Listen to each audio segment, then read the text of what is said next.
On January 21st of this year, around 10 days before you will be seeing this video, 22-year-old Jason Rivera and 27-year-old Wilbert Mora were gunned down on a routine stop for a domestic or a mental health crisis situation. And I'm going to talk about this case. I'm going to go over it. I don't have really the energy for a comedic transition to the sponsor, but this video is sponsored. Gotta get them out there. So we're going to roll into that, and I'll catch you on the other side. Look, your bed sheets are pretty disgusting. Let's face the facts. When's the last time you changed them? And the thing is, even if you do change them frequently, they are a breeding ground for all kinds of bacteria. They cause sweating and a bunch of different problems like acne, which they can either worsen or be the cause of. This is why you need to change up your sheets. We need some new innovation in the sleeping market, which is why I recommend Miracle Sheets. Miracle Sheets actually come with an antimicrobial silver embedded in the sheets. And if you think that makes them too hard to actually use, that is not the case. I assure you, these Miracle Sheets are soft and amazing, and I love them 100%. Miracle Sheets. So if you want to try these Miracle Sheets, what you can do is go over to mymiraclesheets.com and you could try them. A 30-day money-back guarantee if you're not completely satisfied, and trust me, you will be. You just get your money back and no questions asked, no problems. Now, normally when I talk about officer-involved fatalities, usually there is a broader policy implication that I want to discuss with you. For instance, we covered the Lance Lowe story, the guy who took his own son hostage, murdered a cop in Stockton, California, and we discussed it not for the shock value of the incident, but for the fact that this guy was given double time early release, possibly due to the fact of COVID-19. However, this case does not have a specific policy-oriented reason for me to discuss it. It's just something that I want to talk about with you guys. And even though the criminal in this case did have a long rap sheet, this guy comes from Baltimore, and it's not necessarily the case that he was let out because of no bail in New York, or let go on warrants because the DA doesn't want to prosecute him, or anything similar. It was just one of those instances where officers were called to the scene for either a mental health issue. I've seen reporting for both ways. That's why I'm being general and I don't want to report anything wrong and I'm covering my bases. Or a domestic issue, and when they got into that narrow hallway, this guy burst out and fired upon both of those officers. One was killed at the scene, and one died later in the hospital. And if you're going to glean something policy-related about this case, it would be against those people who always say, why do the police even have guns during routine domestic checks? Why do the police even have guns during a time when the person is having a mental issue? This is why, because anything that is routine can become not routine very quickly. I watch a lot of stuff on Police Activity's YouTube channel. How many of those situations do you think that went totally wrong were advertised to the officers up front as something that could go totally wrong? Obviously, that's not how it works. You have the gun just in case, because when you're a police officer, any situation can theoretically devolve into disaster or tragedy, and unfortunately, this situation devolved into both. 27-year-old Officer Wilbert Mora, a 4-year veteran of the NYPD, was the second officer shot while responding to that domestic call in Harlem Friday night. Just a few moments ago, Officer Mora's body taken from NYU Langone Hospital, his fellow officers saluting as the body was brought to the medical examiner's office. Now, Wilbert Mora was a graduate of the John Jay College of Criminal Justice. He graduated the school in 2018, which was 2 years after I graduated, meaning that by the time that I left, he would have been around a sophomore or a junior, depending on how he was completing his credits at the time. Great sadness and shock. Gregory Shepard is hurting this afternoon after learning moments earlier that his former student Wilbert Mora had died. Mora graduated from John Jay College of Criminal Justice and had taken Shepard's music theory class, and they talked about his ambitions. And while I didn't know him personally, I never hung out with the people who would want to be cops or who were working already as police officers during my time at John Jay. By all accounts, this was an absolutely stellar guy. One of his music teachers, of all things, actually went to the press to tell them about his experience by Mora because he was so moved by this young man. But 27-year-old Mora was in critical condition. On Sunday, he was transferred from Harlem Hospital to NYU Langone, where he ultimately became an organ donor, helping people even in death. The police commissioner calling him a 3-time hero for his service, his sacrifice, and giving the gift of life. Mora also, prior to his passing, according to his own wishes, was transferred to another hospital to actually donate his organs. So even in his death, this was a guy who is dedicated to saving the lives of others. And again, just a random situation with a random criminal, wrong place, wrong time, wrong area to get into a gunfight, and his life was taken. However, Jason Rivera, the 22-year-old, this kid is just heartbreaking in every way. Apparently, one of the reasons why he joined the force, and he wasn't on the force for very long, was because he was worried about the NYPD's reputation and their relationship with the community post the stop and frisk situation. Now, I've done an entire video explaining why stop and frisk was not this evil racist policy that people portray it to be in the media, but this was a guy who, instead of complaining about it, instead of going off and being anti-cop, he decided to join the NYPD so he can make the change or be the officer that he would want in his community from within the NYPD, which means more power to him. You give him a lot of honor and a lot of respect. And it's one of the reasons why these two guys, their level of character, the NYPD pulled out all the stops for their funerals. They shut down entire streets in the city of Manhattan. And the reason they did that is because it is one of their own, and they died so senselessly and so tragically just on a routine stop. Now, not everybody was as moved by the NYPD's show of force in support for this guy. There was actually an actress who decided to post a TikTok video to talk about this 22-year-old who was killed and her feelings about them blocking some traffic. We do not need to shut down most of lower Manhattan because one cop died for probably doing his job incorrectly. They kill people who are under 22 every single day for no good reason, and we don't shut down the city for them. So, like, this is fucking ridiculous. This is fucking ridiculous. Isn't she a peach? Isn't she wonderful? Isn't the attitudes towards police officers post George Floyd so improved in this nation? Didn't that really lead to a lot of healing in this country? And she says it so confidently as she's spouting out complete nonsense about thousands of people or people being killed every single day by the police, and about how this kid did his job badly. This kid, you know, he deserved it. And at this time, just so you guys know, the other person hadn't died in the hospital yet, so that's why she's saying one officer, because they had one officer's funeral, the 22-year-old Rivera, who she was referencing, at the moment, and that was inconvenient to her, walking around the city seeing all this traffic for all these police officers.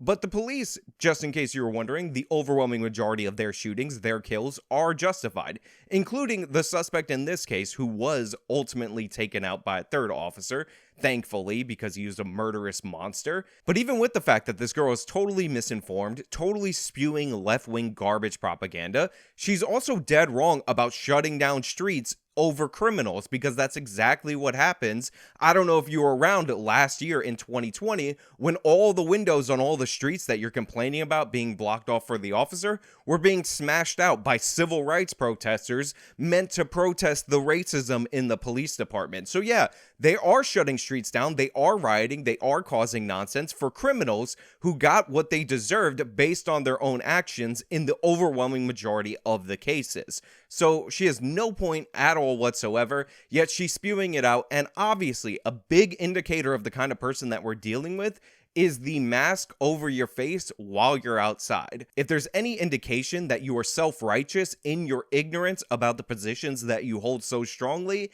it is exactly that. Now, this girl who allegedly apparently is an actress actually ended up being fired from her job for going on this rant, but honestly, I don't understand why. First of all, actors and actresses are overwhelmingly left-wing. If you think this opinion is uncommon amongst them, you're dead wrong. And number two, she was repeating the nonsensical lines from left-wing propagandists uncritically, like she really believed it. If anything, that makes her the perfect actress. She has the right politics, and she's willing to repeat things that other people told her without questioning them in any way, shape, or form, with that extra emotion and self-righteous indignation.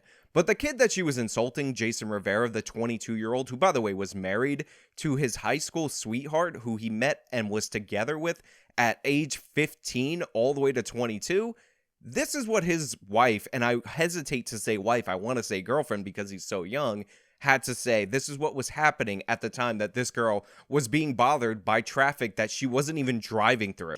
I would say good morning to you all, but in fact, it's the worst morning ever.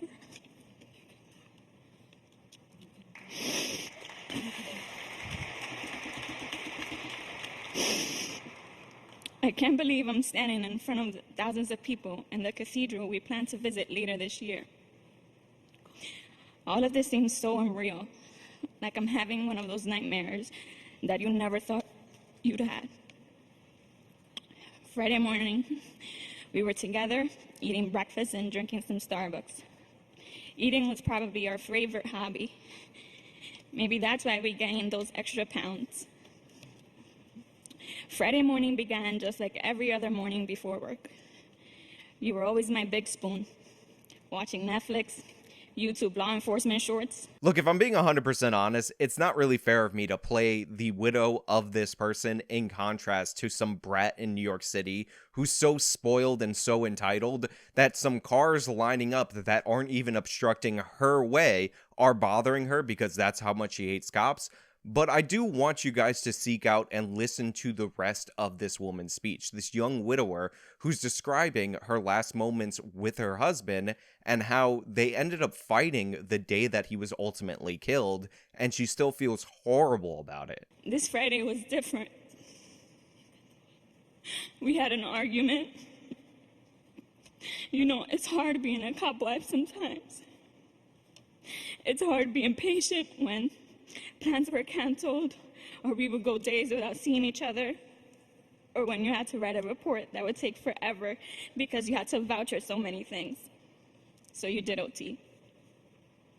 Or when you had a bad day at work because an EDP drove you nuts. But you always reminded me that it was going to be all right. We were going to get through it. This Friday we were arguing because I didn't want you to use your job phone while we were together. You were so mad that you took your LeBron jersey down, gave me your chain, and put the lotions I gave you for your ashy hands in the bag and said, "Here, take them." We left your apartment, and because I didn't want to continue to argue, I ordered an Uber. You asked me if you are sure that you don't want me to take you home, it might be the last ride I give you.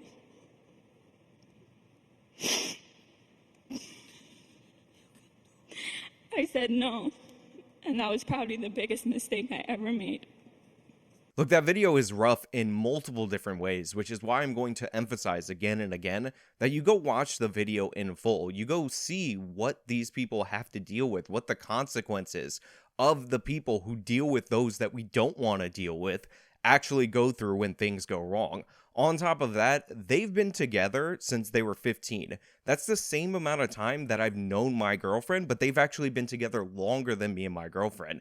They're 10 years younger than me. They're kids, and they're going through this. She's a widower at 21. Later that day, I received a call I wish none of you that are sitting here with me will ever receive. I had got a notification from the Citizen app, which was my central. And I saw that 2 police officers were shot in Harlem. My heart dropped. I immediately texted you and asked you, "Are you okay? Please tell me you're okay. I know that you're mad right now, but just text me you're okay. At least tell me you're busy." I get no response. We used to share locations on Find My iPhone, and when I check yours, I see that you're at Harlem Hospital. I thought maybe you were sitting on a perp, but still, nothing. I called, and then called again, and then called one more time. And this time, I felt something wasn't right. It's horrifying. I would never want my girlfriend, my family members, and by the way, the quotes from the family members are even worse, to go through what these people are all going through, all because some nut had a gun in an apartment on what was supposedly a routine call. I would never want people to find out about my death through the Citizens app of all things. Then I get a call asking if I'm Jason's wife, and then I had to rush to the hospital. Walking up those steps, seeing everybody staring at me was the scariest moment I've experienced. Nobody was telling me anything. Thousands of people were surrounding me, and yet I felt alone. I couldn't believe you left me.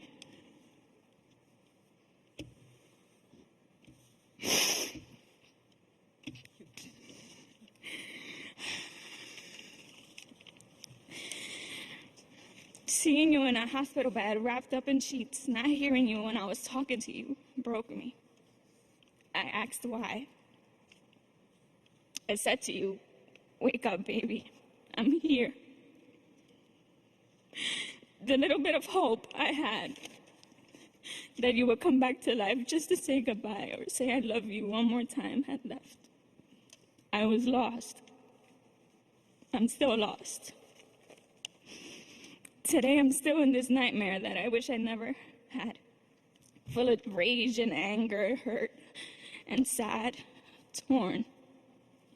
Although I gained thousands of blue brothers and sisters, I'm the loneliest without you. I wouldn't want my last interaction or their last interaction with me to be a fight before my life was taken. But that's the thing, is that these police officers, they're just people just like everybody else. This guy was a kid. He was a baby, 22 years old, and he's ripped away on a routine stop.